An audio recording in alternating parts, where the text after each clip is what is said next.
The devil works hard, but page 6 works harder. Virtual reality. Hi, I'm Danny Murphy. And I'm Evan Real. And we are hanging on by a thread from Craig's sewing kit, basically, Evan. It is day 4 of our BravoCon because we survived BravoCon, just barely, but now we're going to tell everybody about it. Oh my God, yes. It was quite the weekend. We are so tired, but the under eye is totally worth it because we had like the best experience, and we kicked it off with the king of Bravo himself, Andy Cohen. Yes, and of course, before we got into like the little fun element of BravoCon, we had to talk to him about who was not invited to BravoCon this year. Obviously, Ramona is not here. What message do you hope that sends to Bravo fans? Well, I mean, I think, listen, not to dwell on it, but I think the events of this week led to her not being here. I think it was the right call, and period, dot. Yeah, we had to address the elephant in the room. Ramona Singer, she was not there. And honestly, I will say her presence wasn't really that missed. Like I didn't notice it. Like, of course we had to talk about it, but like once we talked about it, I kind of forgot about it. And then also her daughter, Avery Singer, she was batch bossing it up at the Bravo Bazaar. She had her booth going. We saw her, we chatted with her a little bit. We caught up with her because, as our listeners know, she did the live show with her mom back in May. So we had a little catch up with her. She seems to be doing okay, all things considered. All things considered. I mean, she seems to be probably in a better place than still Teresa and Joe will ever be in. Because, again, this was another BravoCon. While it is a 3-day long event, Jersey panels are 2 days long because it is part 2 of the part 2 situation that we got going on with them. And it's funny because it seems like almost this year, because last year was clearly because Teresa and Melissa had to be separated. This year, all the Jersey ladies are telling us kind of everyone, I don't know if they can all be in the same room together without something going down.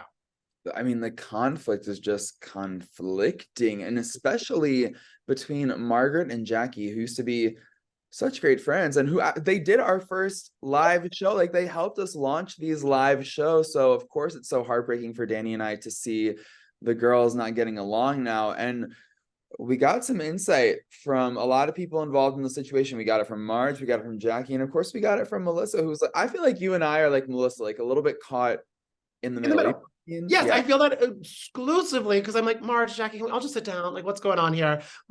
Melissa, I don't know if Jackie wants to sit down with Melissa too much right now because I don't know if you picked up what I picked up.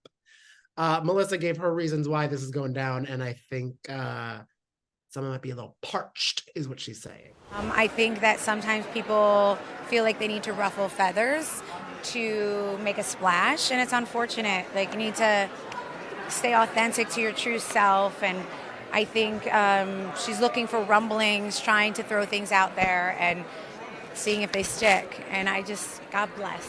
Yeah, it was a little shady. You know, Melissa's not usually that shady, but she was like delivering the shade in our little chat with her. Now, we caught up with Melissa about Margaret and Jackie, and then we caught up with Margaret and Jackie and Dolores about apparently a very explosive finale for the next season of The Real Housewives of New Jersey, which I don't know how they're going to top last year's finale, but it sounds like they do. What did they tell us, Danny? Because it was kind of giving Bible vibes. It was full. I'm shocked we didn't talk to them on a Sunday because they took us to church.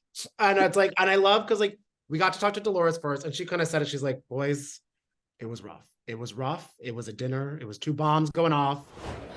It was a very rough season for all of us. Made good TV. Oh, sure. If it made anything, it made good TV. And then we found out, you just said like, oh, a Jesus and a Giudice, because Dolores brought up the Last Supper, and she's like, there is a Giudice. And we were like, oh gosh. And we are thinking, you guys can watch maybe these clips from Melissa and Jackie. I think we might all know who the Giudice might be now. Yeah, okay, so like we're trying to piece it together, right? So like Dolores is like, oh yeah, like a Last Supper happened. And then we talk to Margaret and we bring up the Giudice of it all. And she's like, oh yeah, I came up with that, which honestly sounded so correct. Like that sounds like something that Margaret would say and like make a thing. And I love that for her. And then when we asked Jackie about it, she said that she got into fights during this explosive finale.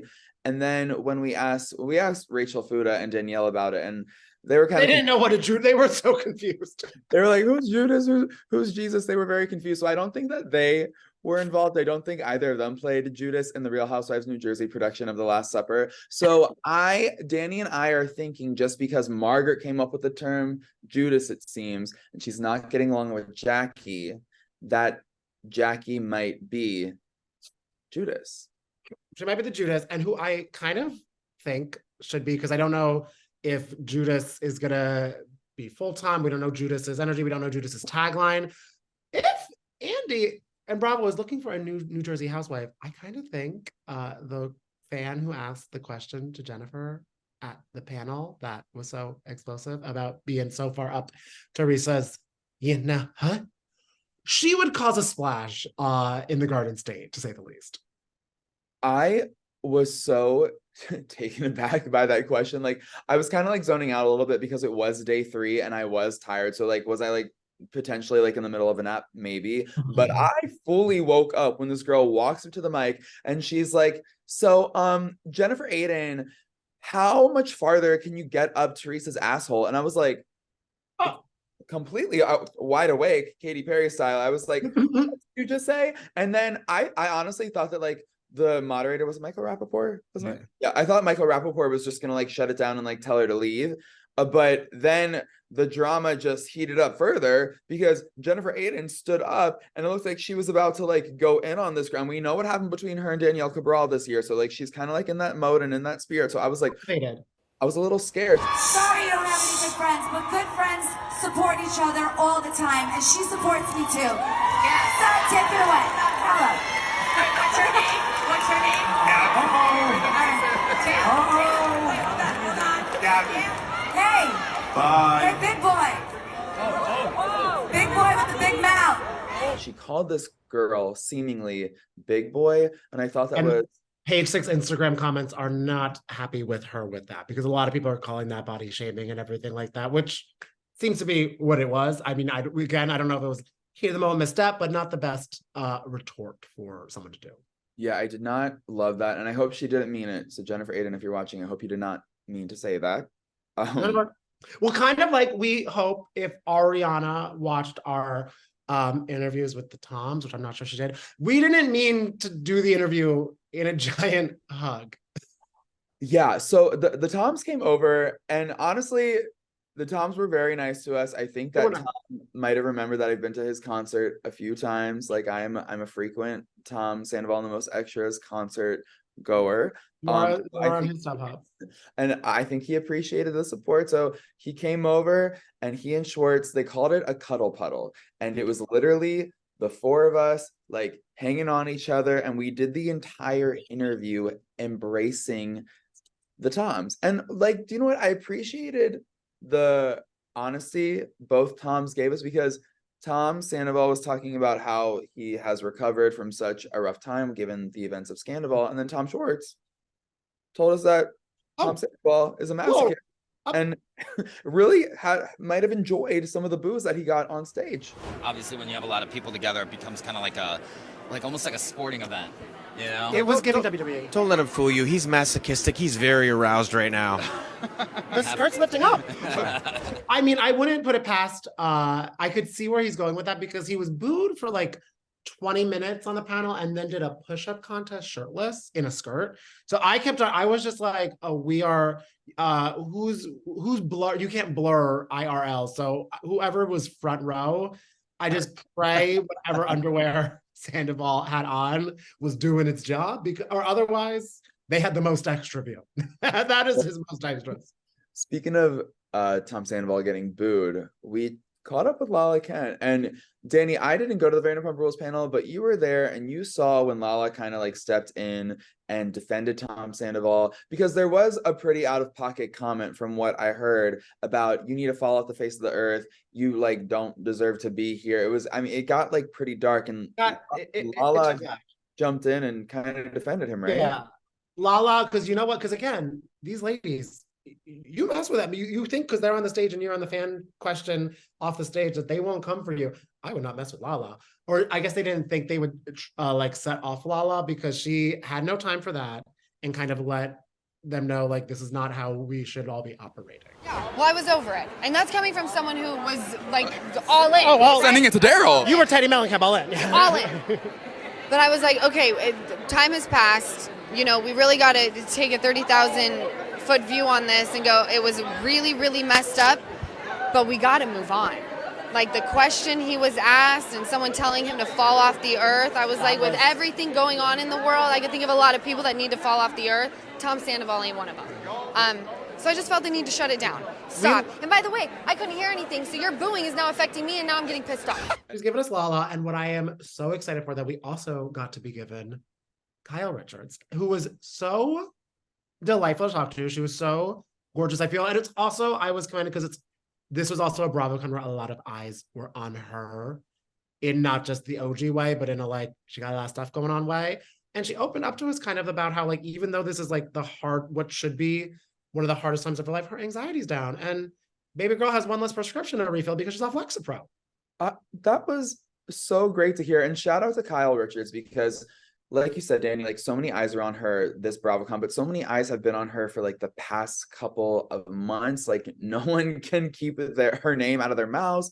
And this whole separation from Mauricio, she stopped for pretty much every single outlet reporter on the press line and like really took the time to chat and engage. And she was just, and also given like the emotional state she was in this BravoCon, because later on when she did the Beverly Hills panel on Sunday, she teared up when she was talking about the whole Mauricio situation. So the fact that like she was down to chat with everyone and, you know, share where she's at and in such a pretty vulnerable place in her life, I thought was like really commendable. And I'm glad that she is owning herself in this new independent era. And although it seems like there's still a lot of love for Mauricio, and she did say like, I am proud of the marriage we have had. This is still a love story. It's successful. Yeah. And also she wanted everyone to know too that it wasn't, I think somewhere it got misquoted that she said divorce. She's like, there's no D word yet. So right.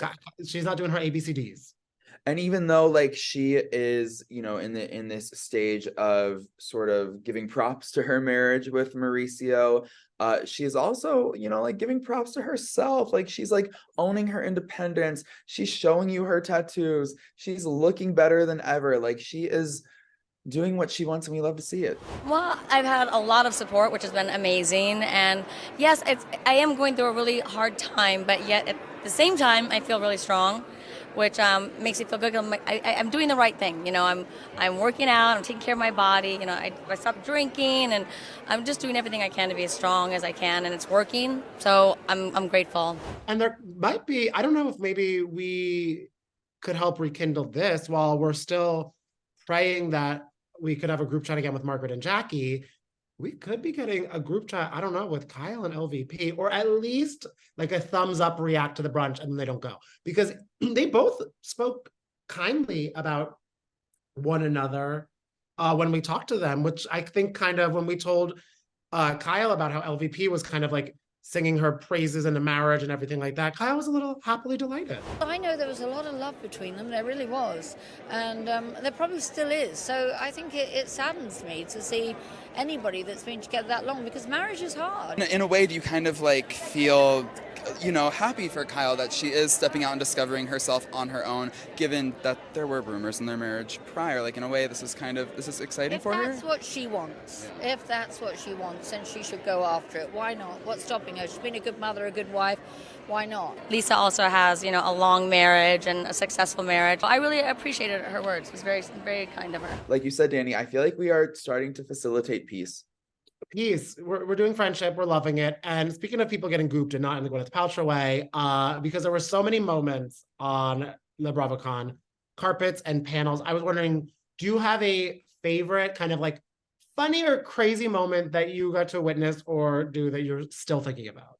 Okay, so Danny, when you were in the Vanderpump Rules panel, some of the Dubai ladies started walking down the carpet, and Caroline Brooks and Chanel Ayan, who we love and adore, they started to approach me in their fabulous outfits, and I was so excited to see them. And we were just chatting about like the new season, what's going down at BravoCon, and somehow the man of the moment came up, Captain Jason Chambers from Below Deck Down Under, the hottest captain you'll ever see. I think some people call him Captain Cutie, and he is definitely a cutie, and all the ladies within the Bravoverse seemingly have their eyes on him. Caroline Brooks is no exception, and she told me that she kissed him, and I was like, Caroline, like Luann, Sutton, Lala, like the list goes on and on of Ashley Darby, like of all the Lindsay Hubbard. Lindsay Hubbard, yes, like everyone has their eyes on him. Your name hasn't come up yet. You're the one who got the kiss. And so, you know, Danny, I relayed the story to Danny, and we watched the footage back, and it seems like maybe there might have been like, roll the tape. Yeah, like some confusion and miscommunication, because we did. Captain Jason kind of cleared up the air a little bit there. Who did you kiss last night? Don't say this time. Wait, please tell me who you tell me. Captain on a boat is called Below Deck. Oh my God. Caroline Brooks. Ayan. Caroline Brooks.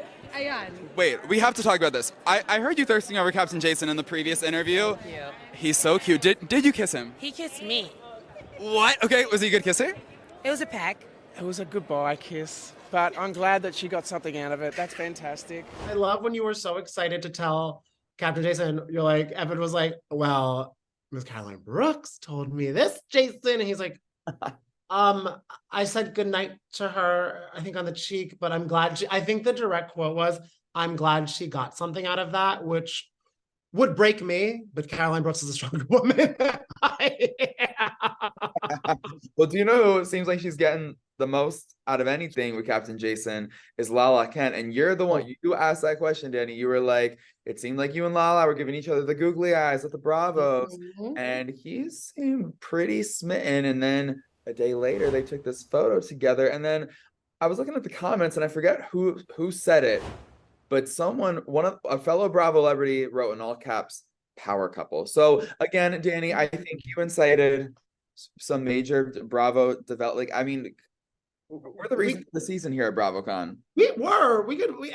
We helped facilitate and break news, and also just be a little politely messy, because one of my favorite moments is because we saw Sheree coming down the carpet, and me and Evan were both like, well, we want to ask her, how Kim is doing. And more importantly, we were like, we gotta know her thoughts on Croy's new look, because it's very different, very, very beardy, very everything.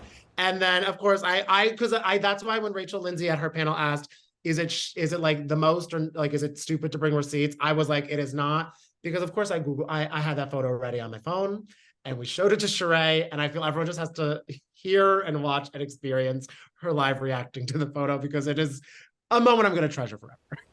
What do you think of the new look? Oh, it makes him look a little older though. Oh, really? Okay, a little older. I do you know what? You like it? I thought he looked cute before. Oh, I thought he was cute before. Now I don't know if I'd purchase this at a lower cost. That's what I'm saying.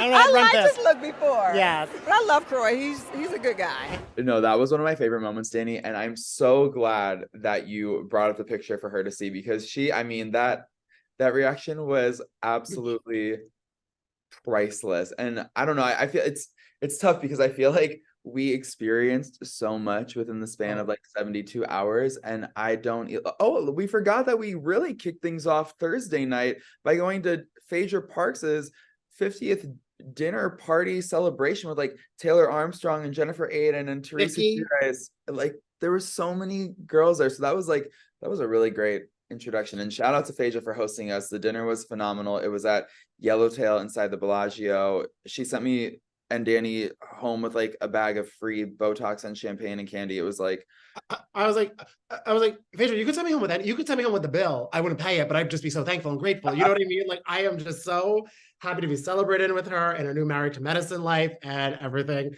It was so, so great. And even though you've all been seeing a lot of stories and stuff come out from BravoCon so far, stay tuned, because more are filtering through this week. I feel it's going to be a full week of new drama and new excitement and new developments from our favorite people. Yeah, the BravoCon train ride is not over just yet. So choo choo, girls. We got a lot more to come.